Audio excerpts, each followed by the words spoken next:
മനുഷ്യനിർമ്മിതമായ ഉപകരണങ്ങളിൽ വളരെയധികം മൂർച്ചയേറിയ ഒന്നാണിത്. അപകടകരമായ വലിയ മുറിവുകൾ ഉണ്ടാകാതെ രോമം നീക്കം ചെയ്യാൻ ഇത് സഹായിക്കുന്നു. ഓരോ ബ്ലേഡും ഒരു നീണ്ട ടെമ്പറിംഗ് പ്രക്രിയയിലൂടെ കടത്തിവിട്ട് കാഠിന്യം വർദ്ധിപ്പിക്കുന്നു. ഇത്തരം റേസർ ബ്ലേഡുകൾ നിർമ്മിക്കുന്നത് എങ്ങനെയാണെന്ന് നമുക്ക് നോക്കാം. 30,000 വർഷങ്ങൾക്ക് മുമ്പ് തന്നെ കല്ലുകൾ ബ്ലേഡുകളായി ഉപയോഗിച്ച് മനുഷ്യൻ ഷേവ് ചെയ്യാൻ തുടങ്ങിയിരുന്നു. പുരുഷന്മാരുടെ ശുചിത്വത്തിന്റെ ഭാഗമായിരുന്നു ഈ ഉപകരണങ്ങൾ. പുരാതന ഈജിപ്തിലാണ് ഷേവിംഗ് ഉപകരണങ്ങൾ ആദ്യമായി നിർമ്മിക്കപ്പെട്ടത്. വെങ്കലം പോലുള്ള വസ്തുക്കൾ ഉപയോഗിച്ച് നിർമ്മിച്ച റേസറുകളായിരുന്നു ഇവ. പുരോഹിതന്മാർക്ക് ക്ഷേത്രങ്ങളിൽ പ്രവേശിക്കണമെങ്കിൽ ഷേവ് ചെയ്യുന്നത് നിർബന്ധമായിരുന്നു. ഗ്രീസിലും റോമിലും ഇത്തരം ഉപകരണങ്ങൾ നിർമ്മിക്കപ്പെട്ടിരുന്നു. ഈ നാഗരികതകളെ സംബന്ധിച്ചിടത്തോളം സൗന്ദര്യത്തിന്റെ ഉത്തമ മാതൃക എന്നത് രോമമില്ലാത്ത ശരീരമായിരുന്നു. ശത്രുക്കൾ പിടിച്ചു വലിക്കാൻ സാധ്യതയുള്ളതുകൊണ്ട് യുദ്ധങ്ങൾക്ക് പോകുന്നതിനു മുമ്പ് റോമാക്കാർ പോലും ഷേവ് ചെയ്തിരുന്നു. ക്രമേണ അവർ ഇരുമ്പുകൊണ്ട് നിർമ്മിച്ചതും മറ്റുമായി നല്ല കട്ടിംഗ് റേസറുകൾ ഉപയോഗിക്കാൻ തുടങ്ങി. കാലക്രമേണ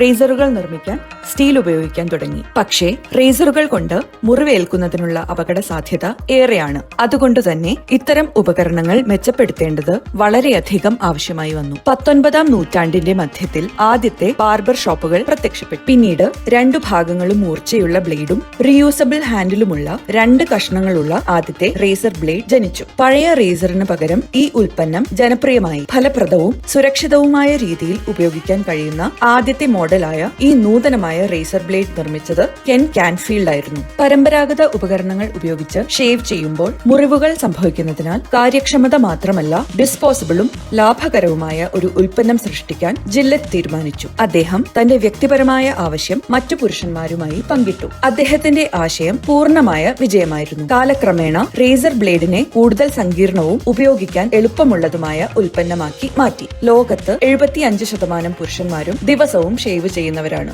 ഒരു താടിയിൽ ഏകദേശം 25,000 രോമങ്ങൾ ഉണ്ട്. അവ മാസത്തിൽ ശരാശരി 12 മില്ലിമീറ്റർ വളരുന്നു. ഇവരിൽ ഭൂരിഭാഗവും തങ്ങളുടെ ജീവിതകാലത്ത് 200 കിലോമീറ്റർ മുടി ഷേവ് ചെയ്യും. ഈ ബ്ലേഡുകൾ നിർമ്മിച്ചിരിക്കുന്നത് സ്റ്റെയിൻലെസ് സ്റ്റീൽ ഷീറ്റുകൾ കൊണ്ടാണ്. അവ മൂർച്ചയുള്ളതുപോലെ തന്നെ കനം കുറഞ്ഞതുമാണ്. എന്നാൽ റേസർ ബ്ലേഡ് ഉണ്ടാക്കുന്നതിനു മുമ്പ് സ്റ്റീൽ ഒരു ദീർഘമായ പ്രക്രിയയിലൂടെ കടന്നുപോകുന്നു. അതിൽ താപനിലയ്ക്ക് വലിയ പങ്കുണ്ട്. മെറ്റീരിയൽ ഉയർന്നതും താഴ്ന്നതുമായ താപനിലയ്ക്ക് വിധേയമാകുന്നു. കൂടാതെ ഇത് പ്രത്യേക പദാർത്ഥങ്ങളുമായി സമ്പർക്കം പുലർത്തുന്നു. ഓരോ ബ്ലേഡിനും ശരിയായ രൂപം നൽകാൻ ഓരോ ചെറിയ ഡീറ്റെയിലിംഗ് നൽകുന്നു. റേസർ ബ്ലേഡുകളുടെ നിർമ്മാണം ഓട്ടോമേറ്റഡ് പ്രക്രിയകളിലൂടെയും മികച്ച ഉപകരണങ്ങളും സാങ്കേതിക വിദ്യകളും ഉപയോഗിച്ചും നടക്കുന്നതിനാലാണിത്.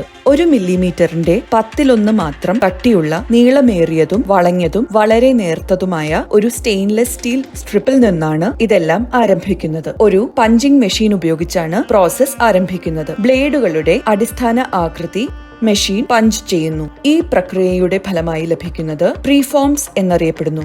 കടലാസുമായി താരതമ്യം ചെയ്യാൻ കഴിയുന്ന വളരെ മൃദുവും വഴക്കമുള്ളതുമായ ഒരു വസ്തുവാണ് ഈ ഘട്ടത്തിൽ ലഭിക്കുന്ന സ്റ്റെയിൻലെസ് സ്റ്റീൽ. അതിനാൽ ഇത് 4 ഘട്ടങ്ങളുള്ള ഹീറ്റ് ട്രീറ്റ്മെന്റ് പ്രക്രിയയിലൂടെ കടന്നുപോകുന്നു. ഇത് സ്റ്റീലിന്റെ കാഠിന്യവും ബലവും വർദ്ധിപ്പിക്കുന്നു. ഹീറ്റ് ട്രീറ്റ്മെന്റിന്റെ ആദ്യപടി പ്രീഫോമുകളെ 1100 ഡിഗ്രി സെൽഷ്യസ് താപനിലയിൽ 30 സെക്കൻഡ് വരെ ചൂടാക്കുക എന്നതാണ്. രണ്ടാമത്തെ ഘട്ടം ടെമ്പറിംഗ് ആണ്. പ്രീഫോമുകൾ കുറച്ചു സമയത്തേക്ക് തണുത്ത വെള്ളത്തിൽ ഇടുന്നു. തുടർന്ന് ബ്ലേഡുകൾ -50 ഡിഗ്രി താപനിലയിലുള്ള ഒരു കൂളിംഗ് ചേംബറിലൂടെ 20 സെക്കൻഡ് കടന്നുപോകുന്നു. ഇത് അവയുടെ തന്മാത്രാ ഘടന വീണ്ടും ക്രമീകരിക്കുകയും അങ്ങനെ സ്റ്റീൽ കടുപ്പിക്കുകയും ചെയ്യുന്നു. എന്നിരുന്നാലും ഇത് മെറ്റീരിയലിനെ ബ്രിട്ടിൽ ആക്കുന്നു. അതിനാൽ 4ാമത്തെ ഘട്ടം പ്രീഫോമുകൾ 20 സെക്കൻഡ് ചൂടാക്കുക എന്നതാണ്. ഇതേസമയം കഠിനമാക്കിയ പ്രീഫോമുകൾ പ്രിന്ററിൽ കൊണ്ടുപോയി നിർമ്മാണ പ്രക്രിയ തുടരുന്നു. അവിടെ നിർമ്മാണ കമ്പനിയുടെ ലോഗോ അല്ലെങ്കിൽ ഐഡന്റിഫിക്കേഷൻ സ്റ്റാമ്പ് പതിക്കുന്നു. ഉടനടി ഗ്യാസ് ഫ്ലെയിം ഉപയോഗിച്ച് ഉണക്കിയെടുക്കുന്നു.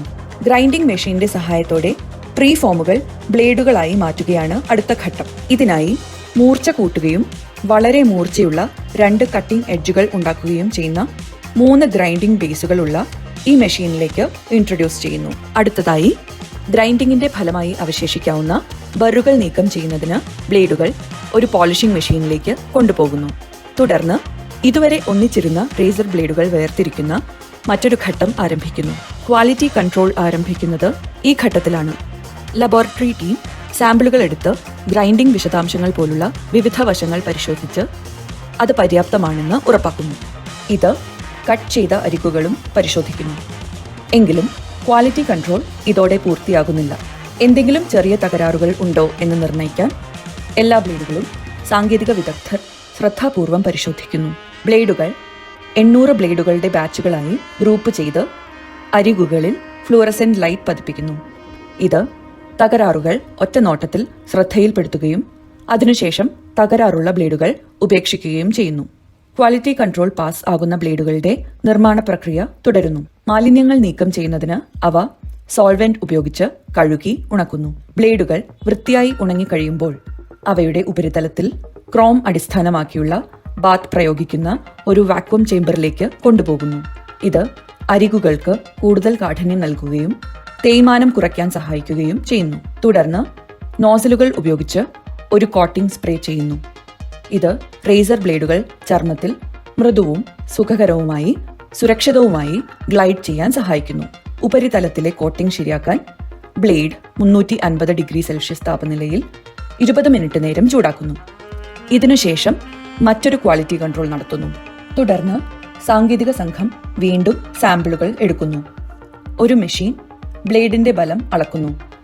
ബ്ലേഡുകൾ നനഞ്ഞ പേപ്പറിന്റെ കട്ടിയുള്ള ഒരു പാക്ക് ഒരു നിശ്ചിത ആഴത്തിൽ എത്തുന്നതുവരെ മുറിക്കുന്നു. ഇതിനുശേഷം ബ്ലേഡ് നിർമ്മാണ പ്രക്രിയ തുടരുന്നു. റേസർ ബ്ലേഡുകൾ അരമണിക്കൂറോളം ഓർഗാനിക് ഓയിലിൽ മുക്കിവെക്കുന്നു. ബ്ലേഡുകൾ നശിച്ചു പോകാതെ അധിക സംരക്ഷണം നൽകുന്നതിന് വേണ്ടിയാണിത് ചെയ്യുന്നത്. ഇത് ബ്ലേഡിന്റെ ആയുസ് വർദ്ധിപ്പിച്ച് കൂടുതൽ കാലത്തേക്ക് അതിന്റെ ഗുണനിലവാരം നിലനിർത്തുന്നു. തുടർന്ന് പാക്കേജിംഗ് ആരംഭിക്കുന്നു. ഓരോ ബ്ലേഡും വാക്സ് പേപ്പറിൽ പ്രത്യേകം പൊതിയുന്നു. ഈ പേപ്പർ സ്റ്റോറേജ് സമയത്ത് ബ്ലേഡുകൾ നശിച്ചു പോകാതെ സംരക്ഷിക്കുന്നു. ബ്ലേഡിന്റെ അരികുകൾ കൊണ്ട് മുറിയുകയോ തുളയുകയോ ചെയ്യാതിരിക്കാൻ മതിയായ ശക്തിയുള്ളതാണ് ഈ പേപ്പർ. പാക്കേജിംഗ് പൂർത്തിയാകുമ്പോൾ റേസർ ബ്ലേഡുകൾ വിപണനത്തിനായി വിവിധയിടങ്ങളിലേക്ക് വിതരണം ചെയ്യുന്നു. ഓരോ ബ്ലേഡിനും ഏകദേശം 6 ഷേവുകൾക്ക് വരെ ഉപയോഗിക്കാവുന്ന ആയുസ്സുണ്ട്. റേസർ ബ്ലേഡ് ഉപയോഗിച്ച് കൂടുതൽ നന്നായി ഷേവ് ചെയ്യാമെന്നാണ് പല പുരുഷന്മാരും വിശ്വസിക്കുന്നത്. അവ പേപ്പർ പോലെ നേർത്തതാണെങ്കിലും കട്ടിയുള്ള താടി മുറിക്കാൻ മതിയായത്ര മൂർച്ച അവയ്ക്കുണ്ട്. വീഡിയോ നിങ്ങൾക്ക് ഇഷ്ടപ്പെട്ടോ? ഇഷ്ടപ്പെട്ടെങ്കിൽ താല്പര്യമുള്ള മറ്റുള്ളവരുമായി ഷെയർ ചെയ്യുക. ഇത്തരത്തിലുള്ള കൂടുതൽ അറിവുകൾ ലഭിക്കുന്നതിന് നോട്ടിഫിക്കേഷൻ ആക്ടിവേറ്റ് ചെയ്ത് ചാനൽ സബ്സ്ക്രൈബ് ചെയ്യുക. നിങ്ങൾക്ക് ഇത്തരം കണ്ടന്റുകൾ ഇഷ്ടമാണെങ്കിൽ സബ്സ്ക്രൈബ് ചെയ്യുവാൻ മറക്കണ്ടാട്ടോ. കൂടാതെ പുതിയ വീഡിയോസിന്റെ അപ്ഡേറ്റ് ലഭിക്കുവാൻ ബെൽ ഐക്കൺ കൂടി അമർത്തുക. നന്ദി.